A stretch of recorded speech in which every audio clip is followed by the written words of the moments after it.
अस्सलामुअलैकुम viewers and welcome to the good life show. आज हमारा जो टॉपिक है आई गेस हमारा अब तक का सबसे इम्पोर्टेंट टॉपिक होगा which is about gut and gut microbiome. अब जब भी मेरी तरह का कोई भी इंसान, एक आम इंसान गट के बारे में सोचता है तो हमारे जहन में हमारा मैदा यानी कि सिर्फ पेट या स्टमक जहन में आता है, बट इट्स नॉट दैट। आपके माउथ से लेके जब तक आपका खाना एक्सक्रीट होता है वो तमाम ऑर्गन्स जो इसमें इन्वॉल्व होते हैं वो सब आपके गट में आते हैं, लेकिन स्पेशली आपका माइक्रोबायोम आपके इंटेस्टाइन्स में होता है। I hope I am right, लेकिन अभी डॉक्टर सामने आपको एक्सप्लेन करेंगी हम जो खाना खाते हैं कैसे अब्जॉर्ब करते हैं, कितने न्यूट्रिएंट्स अब्जॉर्ब करते हैं, वो हमारे जिस्म के, हमारे हेल्थ के जिन जिन चीज़ों में उसका इफेक्ट होता है, यहाँ तक कि हमारी ब्रेन हेल्थ पे भी इसका इफेक्ट होता है। ये सभी हम जानेंगे आज डॉक्टर सामिया से, और आज का शो गौर से सुनिएगा। अस्सलाम वालेकुम डॉक्टर सामिया। सबसे पहले आप बताइए जी गट क्या होता है and then what is gut microbiome. ठीक है, सो गट जो है वो तो हमारे डाइजेस्टिव ट्रैक्ट से उसकी मुराद है। ऑफ कोर्स जैसे आपने बताया कि it starts from your mouth and it goes up until the rectum and the anal sphincter, जहाँ से अब आपका फीकल मैटर वो एक्सक्रीट हो जाता है बॉडी से। तो उस सारे लंबी सी जो एक वो ट्यूब बनती है उसको हम गट कहते हैं। फिर गट में कुछ एक्सेसरी ऑर्गन्स आ जाते हैं जिनमें हमारे पैंक्रियाज हैं, हमारा लिवर है और गॉल ब्लैडर है। तो बार बार जब हम बात करते रहे हैं अपने शोज़ में, मैं हर चीज़ के ऊपर यही कहती रही हूँ कि जो गट माइक्रोबायोम है उसको अगर हम करेक्ट करेंगे तो आपका बाकी जो जिस्म है वो सही चलेगा। दूसरा, अब गट माइक्रोबायोम के अलावा जो माइक्रोबायोम है वो हमारे जिस्म के और हिस्सों पे भी है। यस, सो द माइक्रोबायोम से पहले मैं अब आपको बताऊँ कि माइक्रोबायोम क्या है। गट की तो आई होप समझ आ गई, ठीक है। अच्छा, तो माइक्रोबायोम आप समझो कि जैसे हमारा एक ऑर्गेनिज्म है, जो हम एक ऑर्गेनिज्म है, एक इंसान, हमारे अंदर एक पूरी दुनिया आबाद है। Yes, and that consists of bacteria, viruses, fungi and parasites. Alright, so these are living, they are living organisms living on us, in us, inside us. Alright. ठीक है। Okay. तो इनकी एक अपनी दुनिया है जो हमारी दुनिया को मॉनिटर करती है और इन्फ्लुएंस करती है। ओके, अच्छा, अब सबसे ज़्यादा इनमें से जो प्रेवलेंट हैं, जो ज़्यादा असर डालते हैं हमारी लाइफ की आउटकम्स पे, दोज आर द बैक्टीरिया। ठीक है, but let's not forget there are the fungi, the parasites and viruses, and there is a thing called the VLPs, which are virus-like particles. So you're saying these are the bad? No. All right, we need all of them. We need all of them. ये हमारे companions हैं और इन सब या हम उनके companion हम उनका maybe we are here for them. Yeah, they're running us. Yeah. So ये सारे आपस में मिल के जो हैं उन्होंने एक बड़ा आइडियल सा बैलेंस क्रिएट किया होता था। I'm going to use the word था बिकॉज अब जो मॉडर्न ज़माना है उसमें हमने अपने गट माइक्रोबायोम को और जो जिस्म का माइक्रोबायोम है उसको हमने ख़राब कर दिया। सबसे पहले तो हमने इसको वहाँ पे छेड़ा जब हमने जर्म से डरना शुरू कर दिया। ठीक है। अच्छा, अब बैड बैक्टीरिया भी होते हैं बीच में, और जो लिविंग हमारे अंदर है उनमें भी बैड बैक्टीरिया भी हैं, बैड पैरासाइट्स भी हैं, बैड वायरसेस भी हैं, बैड फंगाई भी हैं, but the good ones outweigh the bad ones. All right. और वो अपने एक बैलेंस में चलते हैं। And that is healthy gut. That is a healthy gut. जब आप अपने बुरे वाले बैक्टीरिया, वायरसेस को मार सकें, उनका मुकाबला कर सकें, वही। हाँ, जो अच्छे बैक्टीरिया हैं वही मारते हैं, हमें कुछ नहीं करना पड़ता। All right. हमने उसका बैलेंस डिस्टर्ब कर दिया by continuous intake of antibiotics. Yes. दूसरा, हमने जो एक और मेजर तरह से बैलेंस इसका खराब किया है वो अपनी सॉइल को छेड़ के किया। ओके, सो जैसे हमारे अंदर माइक्रो बायोम है उस तरह सॉइल का भी तो है। तो सॉइल के अंदर भी हमें एक सर्टन क्वांटिटी ऑफ बैक्टीरिया और ये सारे ऑर्गेनिजम्स मिल के चाहिए होते हैं। तो जब हमने सोचा कि हमारी क्रॉप जो है उसकी फसल बढ़े तो हमने पेस्टिसाइड्स का इस्तेमाल शुरू कर दिया। उससे वो जो सॉइल है वो डिप्लीट होना शुरू हो गई ऑफ द गुड बैक्टीरिया। फिर हमने जब उसी सॉइल को रिफ्रेश किए बगैर उसी में बार बार पौध उगानी शुरू की तो वहाँ से भी सारी चीज़ें ख़राब हो गई। फिर जो जानवर उस सॉइल से बनी हुई चीज़ों को ग्रेज कर रहा है या जिस सब्ज़ी पे खा रहा है उसका भी माइक्रोबायोम ख़राब हो गया। तो ये करते करते करते हमने अपना बैलेंस डिस्ट्रॉय कर लिया। Almost 70% of the population in the world is suffering from gut issues. Yes. Yeah. कुछ की और ओवर्ट है और कुछ जो है उनकी ओवर्टली गैस्ट्रिक इशू तो है ही नहीं, पता भी नहीं चलता। लेकिन ऑटो इम्यून डिजीज को भी अगर हम ज्यादा स्टडी करें तो उसके पीछे भी गट मुझे आज तक याद है आपने पहले प्रोग्राम में कहा था कि पुराने डॉक्टर्स सबसे पहले आपके गट से आपकी बीमारियों का इलाज करते थे। अब I don't know if they knew this या आई रियली डोंट नो कि उनका थॉट प्रोसेस आता कहाँ से था, लेकिन पुराने डॉक्टर्स और हिकमत में तो अभी तक जो लोग हैं वो पहले मैदे से ही शुरू करते हैं। बिल्कुल। अच्छा, अब पहले तो ये देखो ना उसकी लेंथ कितनी इमेंस है। उफ। मतलब 15 से लेके 33 फुट तक तो उसकी लेंथ हो सकती है। हाँ। अब कैन यू इमेजिन कि उसको अगर वो पूरी आप निकालें किसी की अंतड़ियां, स्मॉल इंटेस्टाइन स्पेशली स्मॉल उनको इसलिए कहते हैं क्योंकि उनकी जो लूमेन जो है वो कम होता है। लार्ज वैसे लेंथ में कम है लेकिन दे आर ब्रॉडर। तो small intestine itself is so large. अगर आप पूरी गट किसी की निकाल के जब कुर्बानी के टाइम पे आप वो देखते हो जब बकरे के अंदर से बेचारे से निकलती हैं वो चीजें, तो you can spread it all over this room जिसमें आप बैठे हैं। बिल्कुल। तो इतनी जो हमारा लंबा ऑर्गन है उसकी इंपॉर्टेंस हम कैसे भूल गए मेडिसिन में। मुझे तो ये बिल्कुल समझ में नहीं आती कि ये कैसे हमसे कोताही हुई है कि हम वो हर चीज का सिम्टम का इलाज करते करते, हर मर्ज की दवाई बनाते बनाते हम जो बुनियाद है उसको हम भूल ही गए, निगलेक्ट करना शुरू कर दिया। और मैदे के डिसऑर्डर्स को हम सप्रेस करते गए हैं। पेट भी खराब होता है तो हम फ्लैजल दे देते हैं, हम एंटीबायोटिक्स दे देते हैं, हम एसिड ब्लॉकर्स दे देते हैं। अच्छा, फिर इन सब से जब क्रैम्पिंग शुरू होती है तो फिर आप एंटीस्पैज्मेटिक्स दे देते हो, फिर वो आपकी पूप फंस जाती है तो फिर आप लैक्सेटिव्स दे देते हो। तो हम तबाही हमने भेरी हुई है।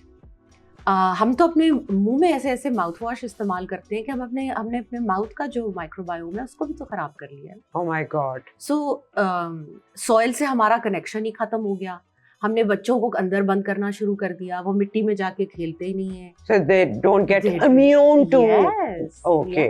उनकी इम्यूनिटी के अलावा उस माइक्रोबायोम को भी वो अपने अंदर इंजेस्ट कर रहे हैं। वो उनकी स्किन पे भी जा रहा है, वो उनके हाथों से उनके मुंह में भी जा रहा है। इन चीजों से रेजिस्टेंस बढ़ती है। Yes, exactly. फिर हमारे नेचुरल जो खुदा ने निज़ाम बनाया हुआ था, जो नेचुरल बर्थ का निज़ाम है, उसमें जो एक फीटस की या न्यूबॉर्न की जो गट होती है, न्यूबॉर्न की तो मुझे नहीं कहना चाहिए, बट फीटस की गट तो स्टेरल होती है, ठीक है? Okay. क्योंकि इट्स नॉट बीन एक्सपोज। बिल्कुल। लेकिन जो वो वैजिनल बर्थ का प्रोसेस है उसमें सबसे पहले जो बेबी है वो एक्सपोज वहीं से तो होता है। Exactly. और वो अपनी माँ के माइक्रोबायोम से एक्सपोज होता है। तो वो वहीं से हमने जब सी सेक्शंस पे आ गए तो सोचो कि वो जो सी सेक्शन से जो एक बच्चा है जो गट जो वैजिनल माइक्रोबायोम से गुजरेगा, हमने उसको डिप्राइव कर दिया उससे। डिप्राइव को जान के तो खैर नहीं करता सामिया, उसमें अब प्रॉब्लम्स हो गई है ना। नहीं, I'm very You sorry. think कि आपकी नॉर्मल डिलीवरी हर एक की हो सकती है?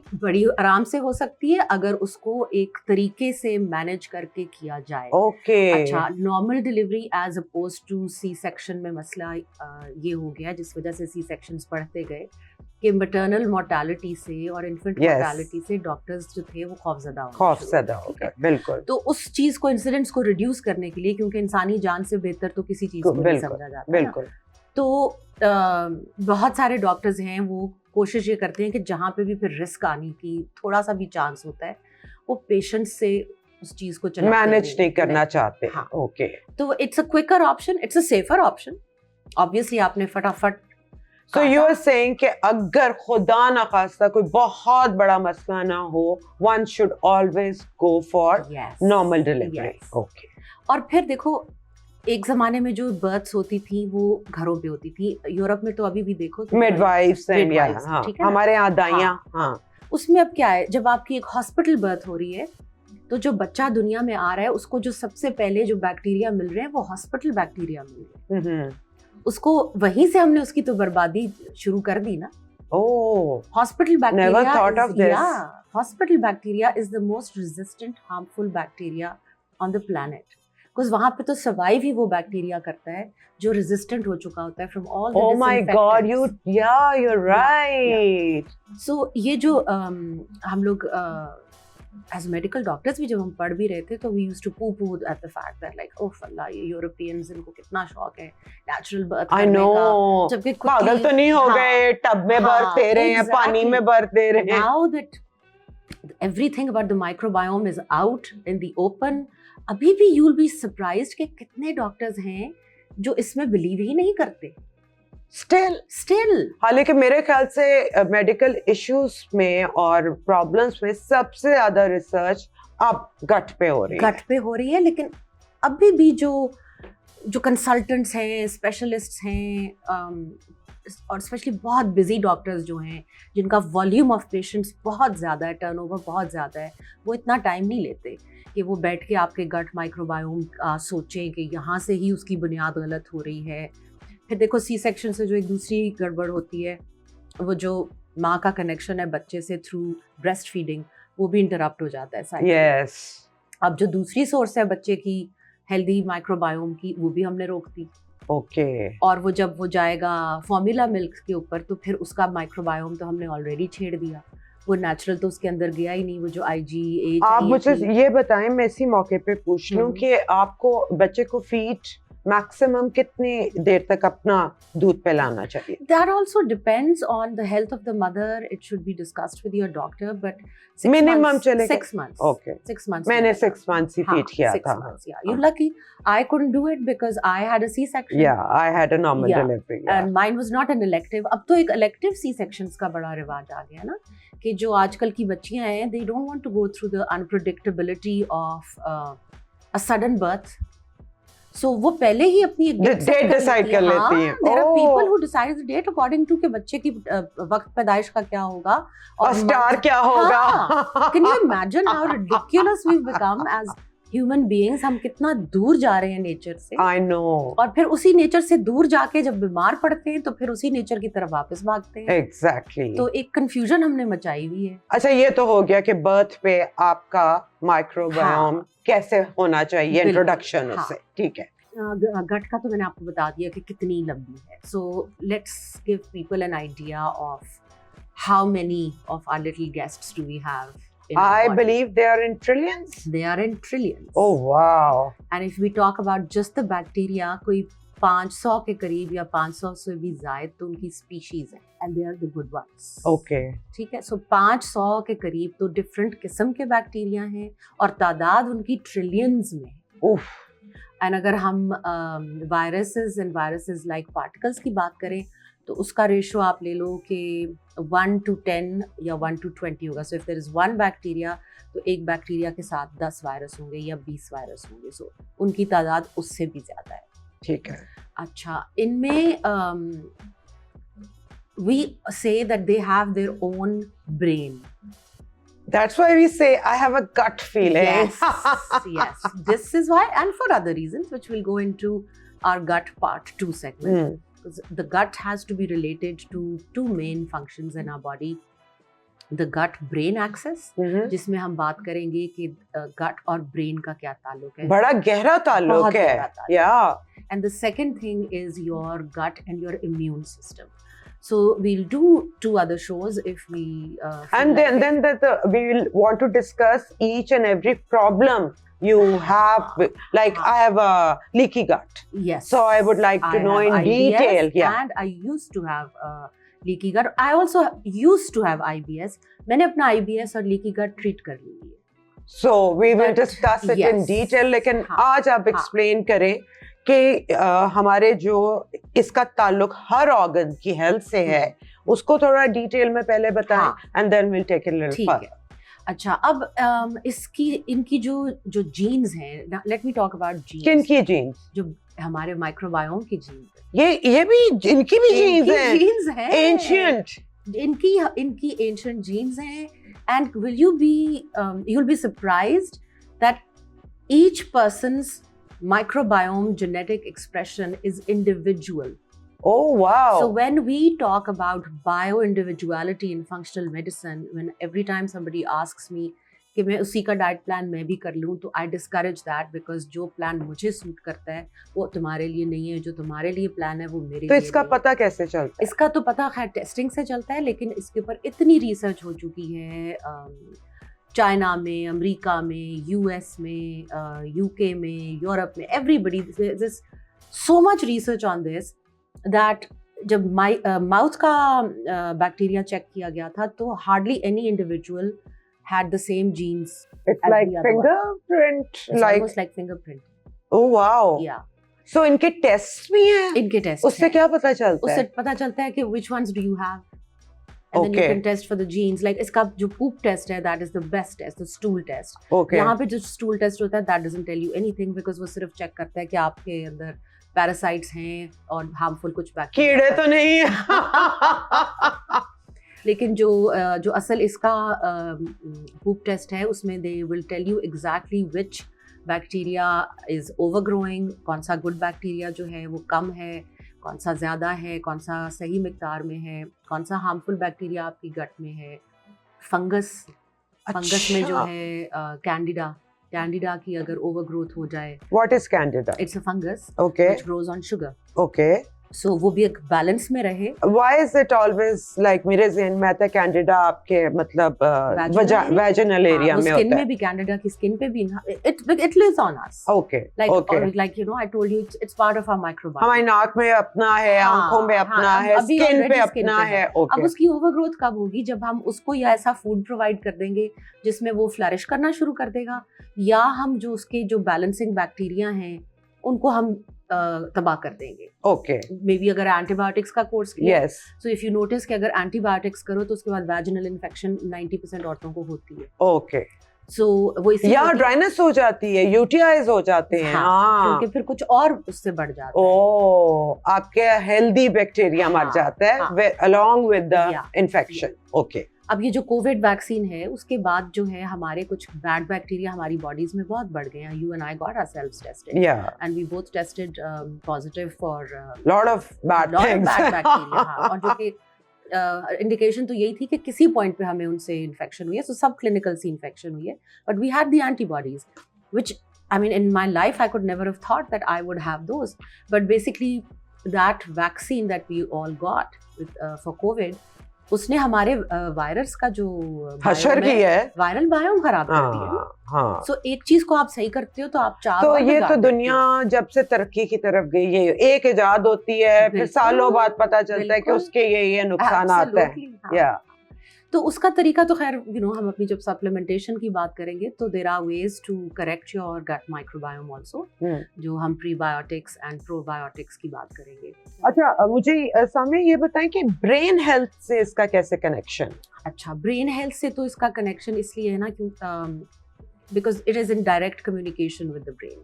आपके गट से जितनी भी नर्व्स हैं वो आपके ब्रेन को जाके सिग्नल्स दे रही हैं और ब्रेन से वापस गट में आ रही हैं. अब उसकी लेंथ की आप इमेजिन करो. जैसे हम मीठा खाते हैं तो एकदम हम खुश हो जाते हैं और मजे का खाना खाते हैं, आपके मुंह में जो पानी आता है खाना देख के, say it's all your brain reacting to what you eat. Okay, but what we say is that your gut has its own brain. Yes. हमारी गट में भी एक ब्रेन है जो उस हमारे इस ब्रेन के साथ मिलके इन कंजक्शन चल रहा है. ओके. तो ये तो हम अपना जो हम गट ब्रेन एक्सेस के ऊपर जो शो करेंगे तो उसमें हम सामने बात करेंगे. यही फिर हमारे डिप्रेशन और हमारी एंजाइटी उसका भी इससे ही ताल्लुक है. बिल्कुल ताल्लुक. यानी कि जो talk about- as they say you are what you eat. Yes. So healthy eating, Yes.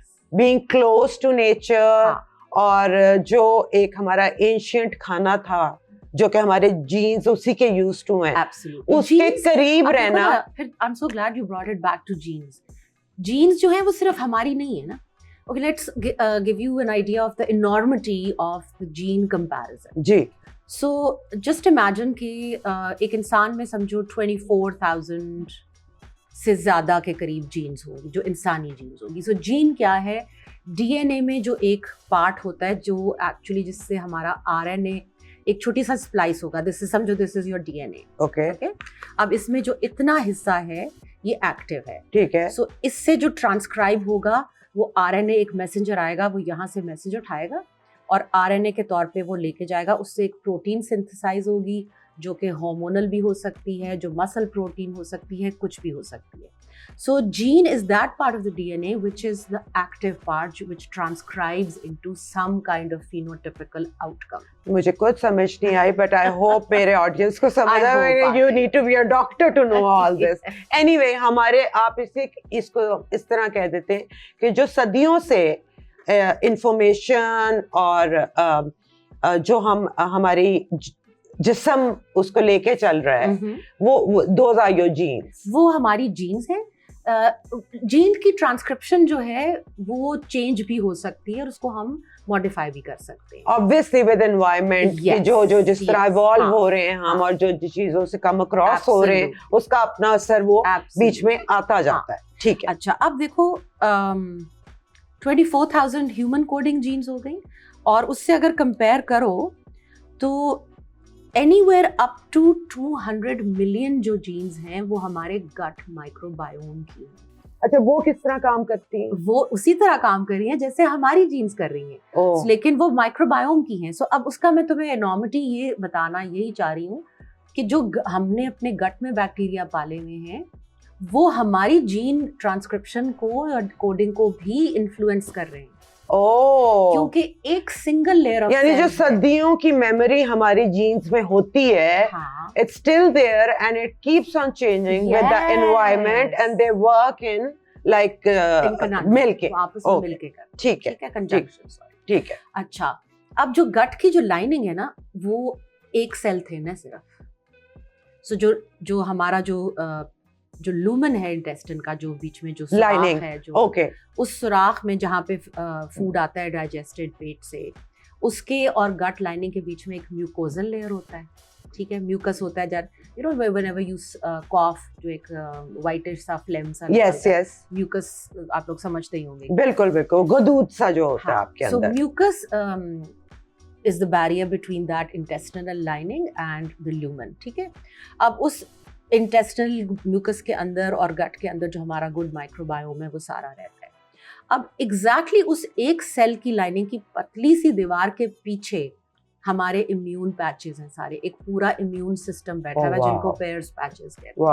तो कैन यू इमेजिन कि वो बैरियर कितना डेलिकेट है, और अगर आपका वो बैक्टीरिया वहाँ पे सही नहीं है, it's the wrong type of bacteria that you have predominantly as opposed to the good bacteria, whatever you breaking down is going to be broken down into another kind of a bad kind of a gene, और वो जो आपके जिस्म में जाएगा तो वो गलत सिग्नल्स देगा. Is this leaky gut? This is leaky gut. Okay. अच्छा, मुझे बताएं कि एक हेल्दी गट की क्या निशानियां हैं और एक अनहेल्दी गट की क्या निशानियां? अच्छा, जिसको अगर आप समझो जिनको ब्लोटिंग होती है, please understand bloating is not meant to happen naturally normally for normal people. वो जो अक्सर खवातीन कहती हैं कि हाय सोजन हो गई, ब्लोटिंग हो गई. सोजन तो पूरे जिस्म की भी हो सकती है ना, बट जो मैदे की ब्लोटिंग है, जैसे अगर आप कुछ भी गलत खाओगे, अगर it's very heavily laden in sugar, तो वो शुगर फर्मेंट होगी. वो फर्मेंटेशन का जो प्रोसेस होगा वो अंदर गैस प्रोड्यूस करेगा, एंड दैट इज वो जो ब्लोटिंग जो. और गैस की प्रॉब्लम तो आई थिंक सबको ही है आजकल. गंद भलाई खा रहे हैं. अच्छा, सो ब्लोटिंग नहीं होगी. जो हर वक्त जो बर्प्स आते हैं वो नहीं होंगे. बेल्चिंग नहीं होती. कुछ लोग हैं जो constantly, I don't know what the Urdu word is for belching. डकार भी नहीं इसे कहेंगे, बट ये जो होता है उबकाई टाइप, उबकाई सी, वो आपके गैस्ट्रिक जूसेस बार-बार वापस आते हैं. बिल्कुल, that is acid reflux as well, right? Acid reflux भी होता है. Acid reflux is also the sign of a faulty gut. वो जब आपको डकार के साथ तेजाबियत फील होती है ना, मुंह तक गले तक आती है, that's really bad for you. वो एक्चुअली आपका सिस्टम अगर बहुत ज्यादा हो तो गला भी सकती है. It's that bad. वो एसिड वापस आता है ना, और उसका main one of the main reasons is a fatty liver, you know. अच्छा, we have to do a show on fatty liver also. Yes, आप अगर comments सुन रही हो तो लोगों ने इतने topics लिख के भेजे हैं कि we have to do a show every day now. Dr. Samya. So fatty liver का जो साइन है वो भी बीच में गलत गट का आ गया. फिर IBS, बहुत लोगों को IBS, irritable bowel syndrome, उसमें जो आपको साइन मिलेगा कि your gut is not functioning correctly would be कि either you have diarrhea or you have constipation, or So you have- diarrhea, constipation is another form of diarrhea, is. by the way. It's again Yes, the same. yes. And you know कि खवातीन में constipation like 80% है, मतलब ज़्यादा होती है उन्हें Mhm. मर्दों के मुकाबले में, और even gut issues. हाँ, gut issues तो औरतों में ज्यादा होते हैं. Hmm. I have found constipation to be more of a problem in men, strangely. No, खवातीन जो हमारी इस खत्ते की हैं, Mhm. उन्हें बहुत constipation की अच्छा. प्रॉब्लम है, इसलिए कि जो मिसालें हम खाते हैं ना, तो we should be going like 3 times to bathroom. हमारा ये नहीं, होना नहीं, चाहिए. ये again it's bio individual. I don't agree with that. Anywhere from 1 to multiple times a day, as long as it has always been your pattern and your stool is healthy looking. अच्छा, healthy looking stool क्या होता है? Healthy looking stool has to be very photogenic. I don't know. I can't show that. You have to explain it. So it should not be floaty. It should not be broken down. उसके अंदर mucus नहीं होना यानी कि चाहिए. जब आप मतलब पॉट पे बैठते हैं, हाँ. तो आपका जो भी एक्सक्रीशन है वो पानी के ऊपर तैरनी नहीं हाँ, चाहिए. floaty नहीं एक ही होता. और- Yes. और वो फटी नहीं होनी चाहिए, हाँ. जिसमें खाने भी आपको नजर हाँ, आ रहे हैं. बिल्कुल. So it should be solid. It should be solid. It should be well formed. उसका कलर जो है वो यूजुअली एक कंसिस्टेंट सा कलर होता है. फिर becomes too dark or too yellow, then we explore other things कि क्या चीज कम या अगर डार्क है ज्यादा तो तो कोई और रीजन होगा. उसके बहुत सारे रीजंस हो सकते ओके, हैं. और ज्यादा लाइट भी लाइट हो, होगा तो भी बहुत सारे रीजंस हो ओके, सकते हैं. लेकिन वो नॉर्मल नहीं है, वो नॉर्मल हेल्दी नहीं है. हाँ. हेल्दी थोड़ी बहुत डेली वेरिएशन तो होती है based on what you've eaten. Like, you know, हाँ. if you have beetroots और बहुत सारे तो रेड हो grains ले जाता लो, है, हाँ, या हाँ. So that's nothing to panic about. Like the first पालक खाओ तो डार्क हो जाते पालक हैं. खाओ तो हाँ. डार्क हो जाता है क्लोरोफिल की वजह से. सो जो उसकी शेप एंड कंसिस्टेंसी है वो एक पर्टिकुलर टाइप की होनी चाहिए. उसका जो ओडर है वो भी, if you are one of those people like me, because I've suffered with digestive issues all my life, and if one day we talk about our individual stories, I can tell you कि मैं बचपन से जितनी मैंने अब अपनी history को trace किया after studying functional medicine, I now know कि मेरी कहाँ क्या गड़बड़ हुई प्लीज है. बताएं. वो सारा तो मसला ही ये था कि I always had a delicate stomach. Okay. ठीक है, हर वक्त पेट खराब होता था. और कभी माँ बाप समझते थे कि अपेंडिसाइटिस है, बार बार उसके लिए चेक कराते थे. फिर पेट के लिए कभी फ्लैजिल मिल रही है, इस तरह की दवाइयाँ. And then I started becoming prone to throat infections. फिर मेरी स्किन में रेडनेस शुरू हो गई. इसी तरह के जो आपके गट माइक्रोबायोम के इश्यूज हैं, they eventually lead to estrogen dominance. Okay, once you यानी have- आपके हार्मोन्स हार्मोन्स तक भी. भी खराब करते हैं. ओके. तो मेरी फिर एस्ट्रोजन डोमिनेंस शुरू हो गई. That is why I developed fibroids very early. Oh my So, you know, God. if I think back to what I have changed, I studied functional medicine in 2012. And उस वक्त जो one of my gurus, and this is somebody I think you also respect a lot, Dr. Mark Hyman. Oh yes, you introduced me हाँ. to him, and I follow him like Yes. anything. Yeah. So the two things that, according to his advice, that I added in my diet in 2012 were probiotics and milk thistle. उसका reason जो उन्होंने उस वक्त दिया था, जो उस वक्त की मेरी नॉलेज थी, उसके मुताबिक मुझे यही समझ में आया था कि the liver, which is your factory, जिसके थ्रू सारा हमारा खून और सब कुछ साफ होके निकलता है, छन के निकलता है. उसकी हेल्थ अगर हम फिक्स करके और अच्छी करके रखें और मैदे की हेल्थ को सही करें तो आपके बाकी इश्यूज कम हो जाते हैं. Okay. उस वक्त तक मेरी नॉलेज इतनी नहीं थी कि मुझे पता होता कि डायरेक्टली इनसे क्या क्या असर होगा. मे बी उनकी भी उस वक्त इतनी नहीं थी, क्योंकि इसमें सिंस 2012 बहुत स्टडीज हुई, बहुत आगे गई है, रैपिड और बहुत ज्यादा. यस. बहुत immense changes हाँ. आई हैं. The amazing thing about these teachers of mine is, and a lot of them do their own podcasts, that they themselves say हम पहले क्या गलत करते थे.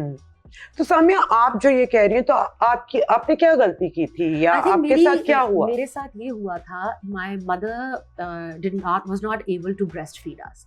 So हमारी सबसे पहले गड़बड़ तो वहीं पे हो गई थी. हम सारे बच्चों को ही गट इश्यूज थे. We were 4 brothers and sisters, and all of us were prone to allergies. I was also very prone to allergies.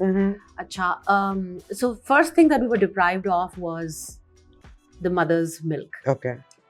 Hospital births, because my parents were very modern and progressive. और वो जो 60s के parents जो बहुत modern होते थे, उन्होंने सबसे पहले नेचर से बगावतें शुरू की थी, क्योंकि बगावतों के अलावा सब में डर भी बहुत था उस जमाने में, बिकॉज वो इतनी माए ड्यूरिंग बर्थ उनकी डेथ हो जाती थी कि पीपल वर वेरी केयरफुल, डर के। So the ones who could afford and the ones who were educated, खैर एजुकेशन का स्टैंडर्ड तो उस जमाने में 60s में बहुत हाई था पाकिस्तान का, वो तो अभी हम लोग डिटेरियोरेट कर गए हैं। ऑलराइट, एक तो माँ का दूध ना पीने की वजह से problem, then you had allergies because of that. हाँ, वो तो फिर उसके बाद आई थिंक प्रॉब्लम शुरू ही हो जाती है ना, because and then our parents, मतलब मेरे तो नहीं खैर, but I am sure yours, बहुत आपको प्रोटेक्टेड भी रखते हैं, जिससे आप ना उनको जर्म्स आपसे इंटरेक्शन उनकी होती है, ना आपकी इम्यूनिटी डेवलप होती है। माय मदर वाज वेरी वेमी, वो तो उन्होंने तो वैसे भी अपना कप भी सेपरेट रखा होता था, शी हैड ओसीडी। तो एंड ऑब्वियसली फिर बच्चों में भी आते आ जाती है। नहीं, हमने तो रिबेल की है, मेरी हाँ, my sister, one of my sister's has this problem, but I really rebelled against that. I made sure that I was the opposite, not through any wisdom, but just like you know, जब लगता था कि एक चीज जो माँ नहीं कर रही सही, तो वो मैंने करनी है, तो मेरा उससे ऑपोजिट था। और हाँ, जितना भी वो हमें प्रोटेक्ट कर लेते, हमारा एक सॉइल से तो कनेक्शन फिर भी होता था, उस जमाने में होता था, but we didn't let our kids, हमारे बच्चों तक तो और काफी हम बहुत ही केयरफुल हो गए थे ना, डर के मारे। हाँ, सो और दूसरा, I think what she never realised was that I was lactose intolerant. तो all your life you didn't realize, no, and we were forced to have milk, so हमारा मतलब कि एक सेम ईयर सामिया मैं तो फेंक देती थी ना। फेंकना, वो हम फेंक भी नहीं सकते थे, वो उन्होंने स्पाइस बिठाए होते थे। फिर हमें, मुझे याद है एक जमाने में हमने एक कबर्ड ढूंढी थी बहन भाइयों ने, हम उसके पीछे सारे ग्लासेस रख देते थे। तो एक दिन जब पूरी सफाई की गई, तो उसके पीछे से दूध निकला। तो दूध तो हमें, वो मेरी जो नानी कहती थी, गोडे थले दे के तो पिलाया जाता था। ओह माय गॉड, उससे मेरी गट खराब हुई है। फिर जब गट खराब हुई है, तो फिर हर चीज, अच्छा, मिल्क मुझे भी नहीं सूट किया, कभी नहीं सूट किया। That was the biggest drawback. फिर आपने ठीक कैसे किया? मैंने ठीक ऐसे किया कि मैंने जब डॉक्टर मार्क हाइमन के साथ पढ़ाई की, तो मैंने प्रोबायोटिक्स लेने शुरू कर दिए। And probiotics mainly is fermented food? No, probiotics मैं पिल फॉर्म में लेती हूँ। लेकिन वैसे fermented फूड्स में भी होता है, बट जो कैप्सूल्स हैं उसमें ये होता है कि वो डिफरेंट किस्म के बैक्टीरिया और कॉलोनी काउंट से वो दे मेक श्योर कि आपके अंदर वो वाले प्रोबायोटिक्स हों जो आपकी बॉडी को मैक्सिमम चाहिए, और जितने चाहिए। ओके। फिर around 2016 when I went to London, I got myself tested, वहाँ I got my poop test done. Okay. And what I found out was that I had a lot of good bacteria, because मैं 2012 से supplementation कर रही थी, but I had one bad bacteria or maybe two, I don't remember now, and उनकी overgrowth थी। तो उसके लिए फिर मुझे, जो वहाँ पे मेरी जो फंक्शनल मेडिसिन डॉक्टर थी, उन्होंने बताया कि ये जो मैं, तब ज़माना था बहुत कैंड्रल स्प्लेंडा का, oh yes, कि मैं चीनी नहीं लेती थी, तो आई सेड कि ये, और कैंडिडा मेरी ओवरग्रोथ थी। Okay. So candida is the other thing which also causes an autoimmune reaction in the body. Okay. So it's a kind of bacteria, as you told. It's a fungus. Fungus. हाँ, it's a fungus. So candida की overgrowth भी थी. Now, so when I asked her that I don't take a lot of sugar and I don't take a lot of processed carbs, मैं तो तब बिल्कुल gluten free भी हो चुकी थी. So what is the reason that I have candida overgrowth? And she told me, and then I proceeded to study it, कि ये जो हम sugar substitutes लेते हैं, इनकी जो alcohol salts होती हैं इनकी, they act as a fodder, as food for the bad bacteria and candida. So इनका जो अच्छा, इनका भी अपना एक है, वो बेखतरनाक नहीं है। लाइक कैंसर के लिए कहते हैं sugar is food for cancer. Okay. So ये जो हमारे शुगर सब्स्टिट्यूट्स हैं, और या शुगर अल्कोहल जिन्हें, अल्कोलॉइड्स जिन्हें कहते हैं, ये हमारे बैड बैक्टीरिया और फंगस के लिए they act as food. Okay. And they're bad for your brain health as well. Yes, okay. Brain fog. वो तो जब गट ठीक नहीं है तो ब्रेन तो मतलब किसी किस्म का अल्टरनेटिव हमारे लिए अच्छा नहीं है। एक एल्यूलोज है जो, जिसको देखा जा रहा है कि वो शुगर स्पाइक भी नहीं देती। स्टीविया, जो अगर आप नेचुरल फॉर्म में स्टीविया लो, is it available in Pakistan?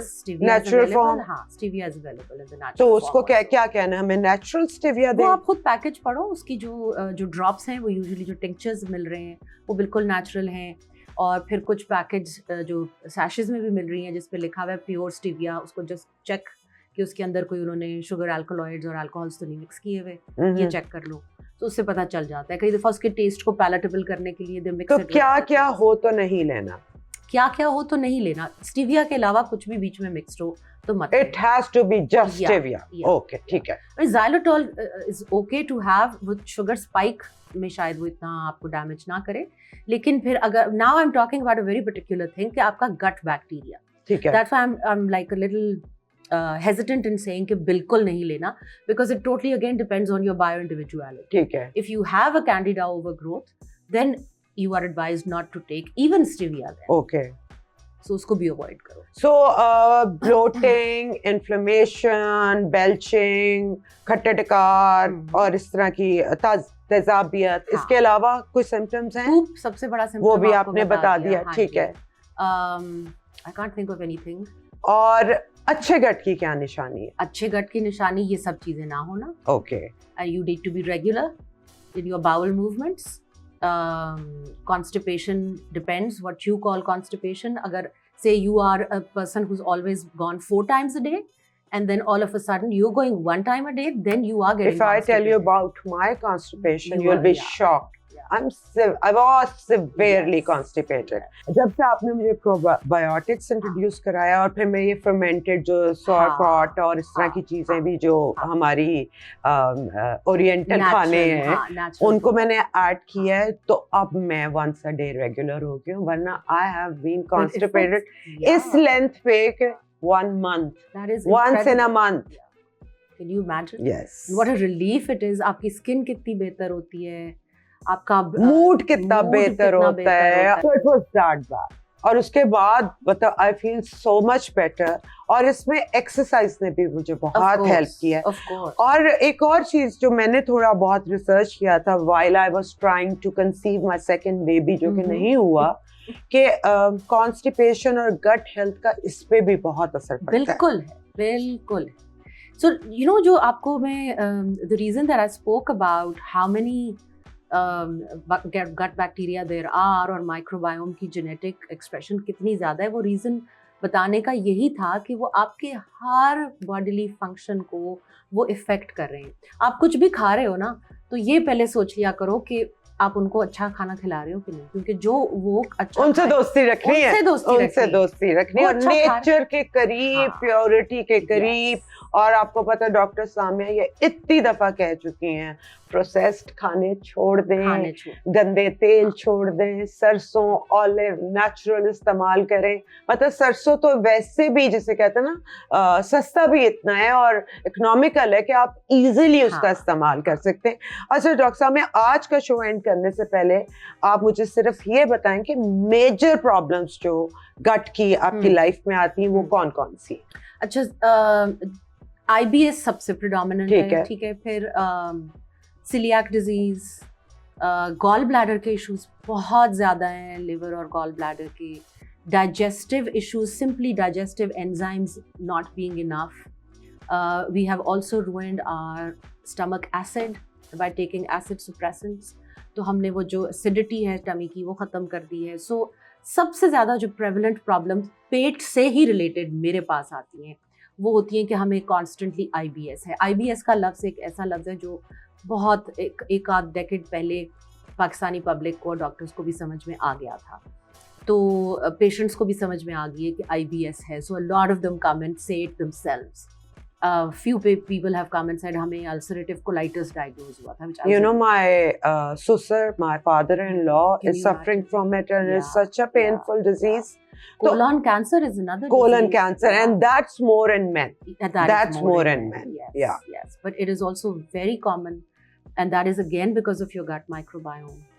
So these are the main problems that I get to see, and then of course there are a lot of hidden problems that come to me, which nobody assumes that it's linked to the gut, but then I find which are like autoimmune issues. Okay. कुछ लोग हैं जिनको suddenly vitiligo शुरू हो गई है, at a certain, older stage in their life, and that vitiligo अगर जिनको नहीं समझ आ रही, फुल बेरी जो Full व्हाइट berry, पैचेस हाँ, आपकी स्किन हाँ। पे, सो ये भी गट से रिलेटेड है। absolutely, Oh my absolutely, God. तो absolutely. आप अगले शो पे सबसे पहले कौन सी प्रॉब्लम डिस्कस करना चाहेंगे? ये आप बताओ या हमारा आई थिंक आईबीएस है ना, ये let's talk सबसे about कॉमन है, IBS, हाँ। जिसको हम नर्वस स्टमक भी कहते थे एक हाँ, जमाने हाँ, में। बिल्कुल। सो हाउ योर ब्रेन, यहाँ जो फील हो रहा है, हाउ इट अफेक्ट्स योर ठीक है, gut and let's what's do it. Happening there, how it affects your Yes, brain. yes, so we'll talk absolutely. About it in Yeah. Our next show. आज आपने जो चीजें note की हैं इन्हें अपनी जिंदगी का हिस्सा बनाएं। अगर आपका गट हैप्पी है ना, तो आई स्वेयर आप खुद भी हैप्पी हैं। Thank you so much. Thank you.